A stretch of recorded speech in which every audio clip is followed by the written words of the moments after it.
Hey folks, welcome back to yet another fantastic episode of We Talk Cyber with Monica, your one and only platform for real world stories from some of the renowned global experts in security and privacy making a real impact every single day. Do you wonder what does it take to build a personal success story within security and privacy and make a real impact? What are some of the most important challenges within security and privacy today and tomorrow, and how can we overcome them? How can you build your career in security and privacy, break into leadership, and take it a step further? If you're interested to hear all about these and more directly from the source, then this podcast is the right place for you. So before we hop into the episode, make sure you subscribe to my YouTube channel, Monica Talk Cyber. There you'll find all my videos, including my podcast show. But if you love listening to podcast audio, then please subscribe to We Talk Cyber in your favorite podcast app.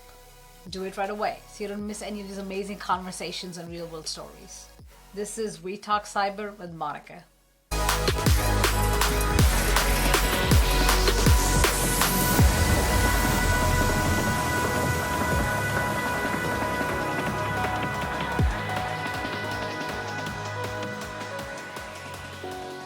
In today's episode, we'll be talking to an industry leader who has worked with security culture and awareness for decades.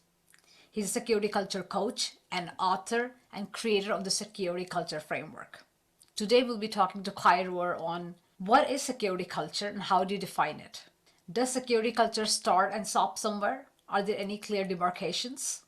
Has COVID brought additional challenges to security awareness? What are some of the biggest challenges within security culture? Can we even define a good security culture and how? What is Security Culture Framework? So if you want to learn about all these and more, let's meet our guest right away. Hi Kai, how are you doing? Welcome to the podcast show. Thank you so much, Monica. It's a pleasure to be here. Lovely to have you. Let's just start by you introducing yourself. Could you just say a few words about yourself to the audience and maybe share a fun fact about yourself? Yeah, so let's start with a fun fact. So I love traveling, and one of those things I love traveling with is a motorbike. I have what they call an adventure bike. It's a Triumph Tiger Rally Pro, and the key here is that the name of the bike is Tiger, but my bike is actually called Tiger Shark, as in, Okay. that thing that swims in water. And if you want to know why, you have to come and approach me, and I will tell you. Oh, okay. Interesting. So tell a bit about yourself to the audience. Who are you? What have you been doing? And so on. So I think you can call me a knowledge nerd. Over the course of my career, I've built a number of companies all around three things: communication, leadership, and technology. Those three things merge into today's topic, which is security culture. And security culture is a topic I have been working with and researching for the past decade and a half.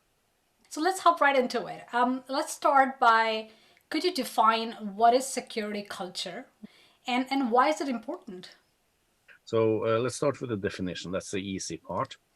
Back in 2012, I created something called the Security Culture Framework, which is free and open, and a lot of organizations are using this. And there we define security culture as the ideas, the customs, and the social behavior of a group. So, for example, your organization that influence this group's security. And with that definition, it's like, okay, so what is security culture then? Well, it's all of those ideas that I have as an employee at a special employer. It's all the habits that I put in place, for example, clean desk or not, what I discuss with my colleagues over fetching coffee, and it's all the social behaviors. And the key there is social behaviors, because all of us have a huge variety of behaviors, but also most of us, and us being humans, target or filter those behaviors dependent on the group we are participating in. You've probably seen that in your workspace compared to going with the same people to a bar or a family dinner or even something else. Their behaviors will be different. So, is there a point where security culture starts and stops, or is it is something that is a part of our lives, especially today in the environment that we have? Is it something that we should be having 24/7 in the back of our head, or is it something that you can say, okay, now we start and now we stop? I think that it's important here to differentiate between the cultural side of things, which is how we behave, think, and our customs in a specific group, and your so you as an individual, how you think, how you behave when it comes to security. And if we start with the latter, I believe that you as an individual always needs to be vigilant and take precautions when it comes to any kind of stop think click, right? Because it matters. Your brain is really fascinating in that way, right? So as an individual you need to be vigilant in your organization. You also need to be vigilant, but it's a different kind of vigilant, because in a group of people, you will observe what other people are doing, you will listen to what they are saying, and then you will let those kind of insights and inputs um, control, or at least direct your actual behaviors. And the challenge today is that most of us are working from home, or me from my camper van out in the Norwegian forest. Um, but the challenge then is that I don't go into the office. You don't go into the office. The person listening and watching now don't go into the office anymore. And what happens then? We no longer get that social interaction that will help us tune our beliefs and our behaviors. And in that regard, I believe that both you as an individual need to be more vigilant, but also the organization you work for need to change how they do security awareness trainings, and of course security behavior assessments, and understand that the situation is very different now. So the way we deal with this needs to be different. Absolutely. Can you just say something about what kind of things you have seen in terms of cultures in different countries and different organizations? Because it's obviously very dependent on where you're coming from, how you've been working, what kind of organization you belong to. What are the some key changes or similarities or differences you have seen in terms of security culture? So I will make an example here, and I will use you as an example. So unlike me, you are not Norwegian, Not or yet. at least you have a multi-ethnical background or something like that, right? And the reason I mention that is that most people like me who have only one ethnical background and one cultural background, and maybe even are not traveling. The challenge then becomes that you become so biased by your lack of exposure to anything different from yourself. And I see this to be the biggest challenge in multinational organizations and when working with security culture around the world. Most people are not like you, Monica, or like me who are exposed to this. Most people think that all their experiences is exactly how everybody else has experienced life, which means that they tend to grow up with a lot of strong biases. But more to the point here is the world is very diverse. Cultures are very diverse. People are extremely diverse. It's not so that we can talk about one culture fits everybody, or one behavior fits everybody, or one thought fits everybody. And because of that, I believe that when it comes to working with culture, you first start with your own biases, and then you work your way forward. Most organizations are actually mom and pop shops, or very small organizations spread around in one single country.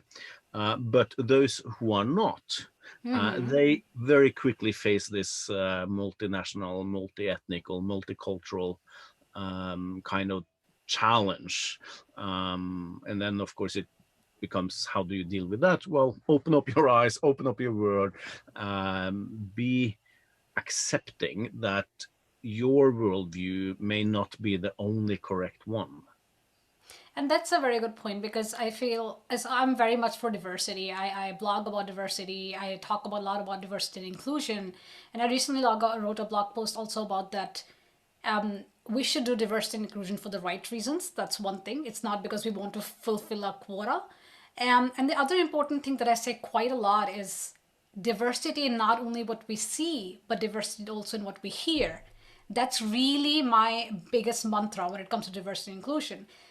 The reason being, we're talking about security culture because, first of all, we obviously come from different cultures and backgrounds.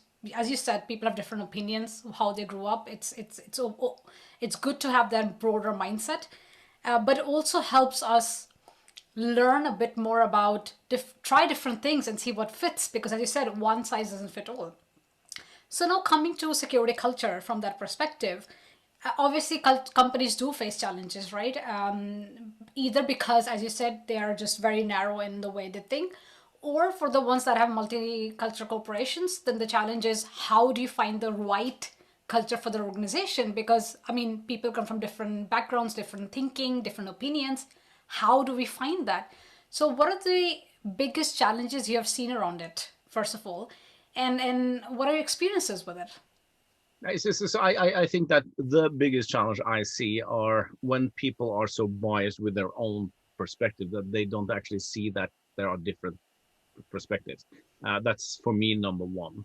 And then number two, when you get to realize that, oh, it's a wide variety of options and ways to do things, then it becomes understanding and then picking because there are so many.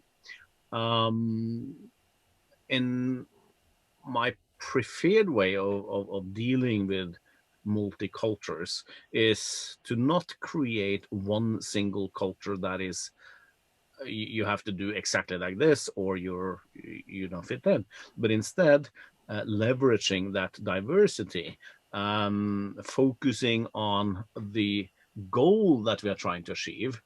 And of course, you need some direction. So ethical rules, moral rules, legal frameworks, all that stuff. But when that is taken care of, leave the employees to generate the best possible way to get that result, and you will be positively surprised.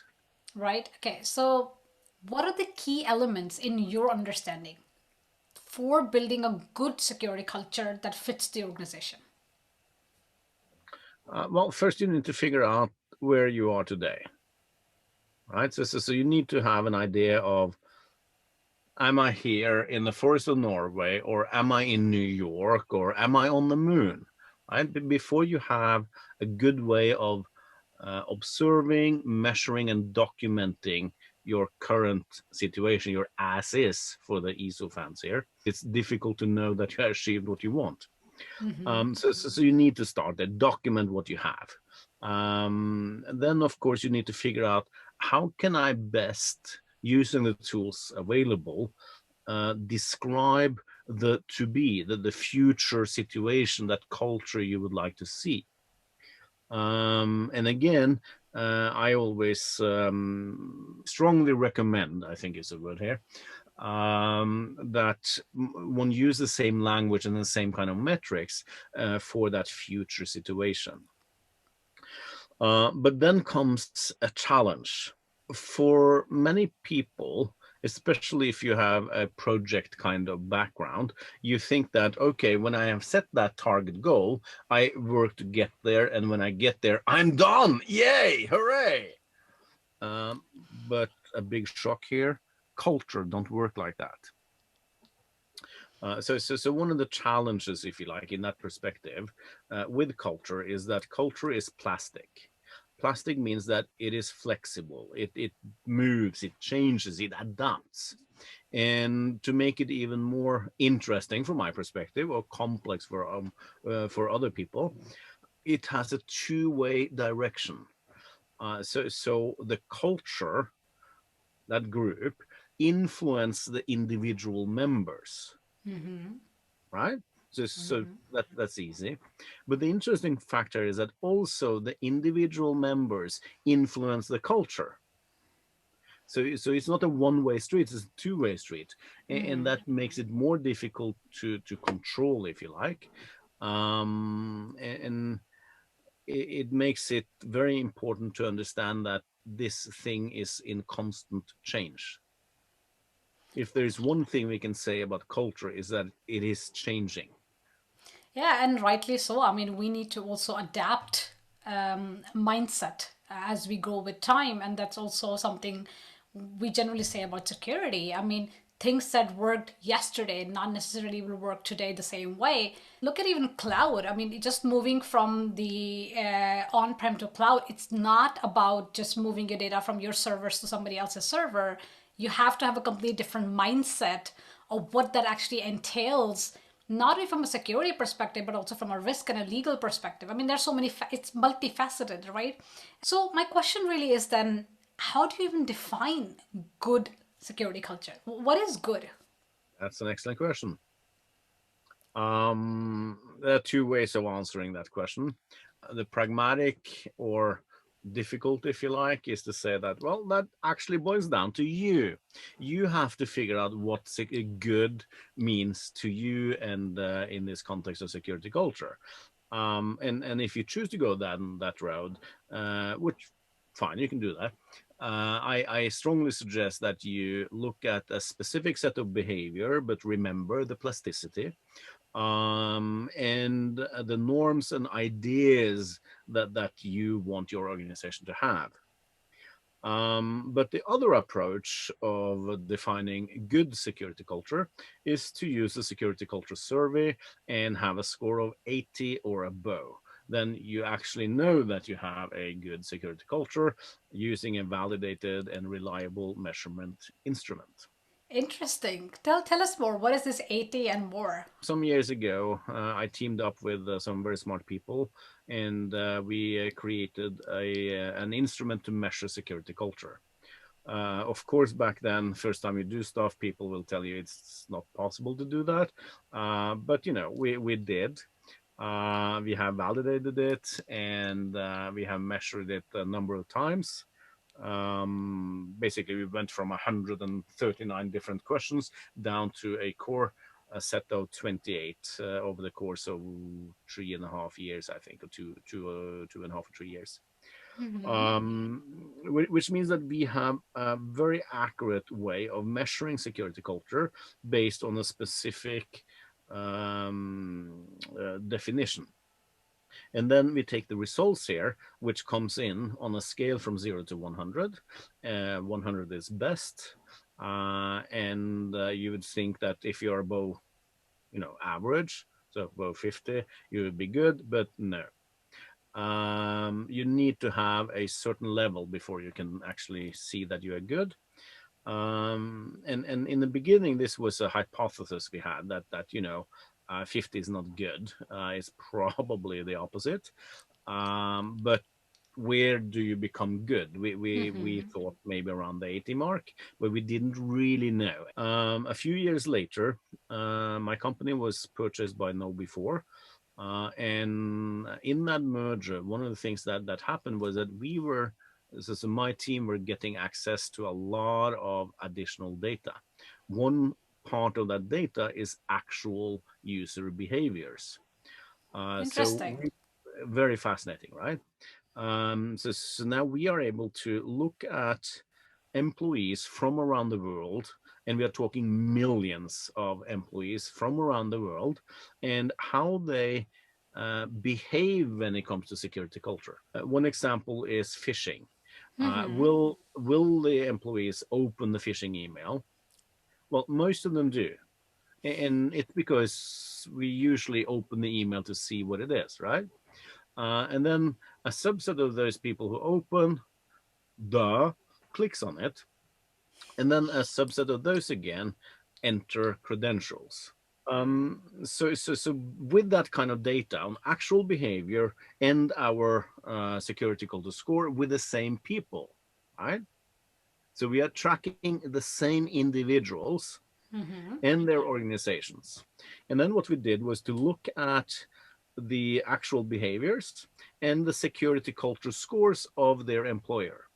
I will give you two examples here. If your employer have a score of 60 or below, so not even average and below, but 60 and below, uh, employees will click and enter or share credentials, if you like, share credentials in 52 out of 1,000 phishing emails. Wow. So 5.2%. And some may think, 5.2 is not that bad. Well, maybe it's not that bad to you, but then do the math, right? Yeah, plus One of also those passwords are reused. That's the issue. It's not just exactly, about the exactly. fact that they're doing it 5.2% of the times, but that how many of the services out there would actually have that password. Yeah. So that's one perspective. The other one is business email compromise, because we've seen a lot of those cases. But that's an example of poor security culture. Now, you also asked what is a good one. Well, I mentioned 80. Where did the number come from? Well, initially it came from our understanding, but we didn't have the evidence. Now we have the evidence, and the evidence is very, very clear. Okay. So if you are in an organization with security culture score of 80 or more, your employees now are clicking on 1 out of 1,000, or not clicking, but sharing credentials in 1 out of 1,000 phishing emails. And that is tremendous. It's a 52 times difference, right? Yeah, it's quite extreme in terms of difficulty of actually defining the culture and then actually making that behavior change happen. Change takes a lot of time to happen. So let me ask you something then, because you said what was fascinating for me in this is that you've done this analysis on the data worldwide, so multiple companies and user behavior and analytics on that. Do you believe this score would it suit majority of the cultures in the world? So for what we know today, yes. So one of the things we make very, very sure when we created the security culture survey was that we validated the items. And we did that in a number of cycles, and with roughly 10,000 employees over the course of several measurements and years. Now that we are measuring other countries, we translate the original language into the local language. And that is not as easy as me just taking it and, oh, it says this in Norwegian, I'll just make it this in English. And in English is a fascinating example because you have at least three, but probably more, different English language cultures. Now, when we create this survey in those other areas, we don't use one English. We have US English, British English, Australian English. We do the same with French, for example. So French, Canadian French, Spanish. We have European Spanish or Spain Spanish. I don't know what they call it, but Spanish, and Latin American Spanish, and they were exploring: do we need to make an Argentinian, a Chilean, Chilean, whatever, Colombian, Mexican kind of. So we're looking into these things to make sure that we measure the culture as accurate as possible. Is it possible for you to share maybe two, three questions from that 28 that you mentioned? What kind of questions they are, just for the audience to have an understanding? So I cannot share the actual items due to IPR. But if you take a look at the Security Culture Report for 2021, we share a couple of the items in a translated way, if you like. So basically, we share the idea of what we are measuring. And what we are measuring is the cultural aspect of security, so not really the knowledge. So whether or not you know how to use a password manager is that's we call consider knowledge. So we don't do that in the cultural side, but we do ask questions around: do you or your colleagues discuss or talk about security culture, and if you do, in what kind of form? To what extent do you know the policies of the organization? How do you observe your colleagues when it comes to security and those kind of things? And again, the point here is that we are not asking you about how you are behaving. We are asking you about what you are observing. Interesting.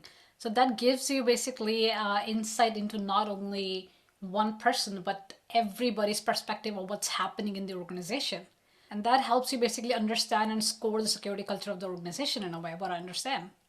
Yes. Fascinating, fascinating. Okay, let's say some organization takes your methodology and they want to apply it to their organization. They do some surveys, they check out that, let's say they are way below 80 and they want to approach 80, right? What would you recommend to them? How will this methodology also help them understand how do they approach 80, or how does it work? So the scale itself today just have general recommendations. We are working on a set of more specific recommendations to move you from one bracket to the next one. And the reason for that is that it takes a different effort to move from below 60 to the next one than it takes from below 80 to past 80. So there are specific things that we are observing, and then the recommendations will be to put those things in place and then move to the next one. You talked a bit about human aspect, so let's try to maybe wrap up with that. What, in accordance to you, what is your opinion, understanding, and experience on the human aspect of the security culture? So I think the most important thing that I believe is mostly ignored by security professionals are the fact that we are making mistakes. So as an individual, as a human, it is in my nature to click on that link. It is in my nature to share my credentials. It is in my nature to make these mistakes. I don't mean to do it, but my brain is wired in a way that I will be doing it. So as professionals, we need to realize that, and that change is happening quite fast now, right? Especially over the past 5 years, this is getting somewhere. But what we are still missing is the next logical step. If we accept that I will make that mistake, we also need to prepare me and the organization for what happens when I do.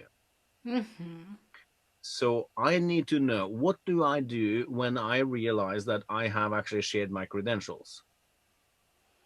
Do I pretend I Absolutely, never did that? absolutely, Or do I know exactly who to call? And those correct, people I call know exactly what to do when I call. And absolutely. that's where I believe we need to go. We are not there yet. And this last thing that you mentioned is so true and so important, because the real change and a sustainable change, in my opinion, will only come when we are allowed to make mistake. It's not taboo, it's not blame game, it's not shame, and that we can actually talk about it in a way that we actually help the organization get better instead of worrying about the consequences of making a mistake. And the saying that goes is to err is human is a very old saying, and I feel like accepting that is the first step, and then changing after we accept it is, as you say, is the second step. Fantastic. I think that's a lovely message, Kai, and I think I would take that as really your a key message from this whole conversation. I'm happy with that. It was really, really lovely to have you in the podcast show today. I had really amazing time. I had really fun conversations with you. So thank you for that. It's been all my pleasure. Thank you so much for dragging this information out of me. Lovely. It was a pleasure. So that was today's episode of We Talk Cyber with Monica. We talked a lot about security culture, communication, and also the human aspect in it. And I really loved, as I said, Kai's key message on accepting to err is human, and also then taking the next step of what we do with that and how do we build a positive security culture going forward. I hope you enjoyed the conversations as much as I did. I'll be back with more episodes, fantastic guests, and amazing conversations. So please continue tuning in, take care, and stay safe.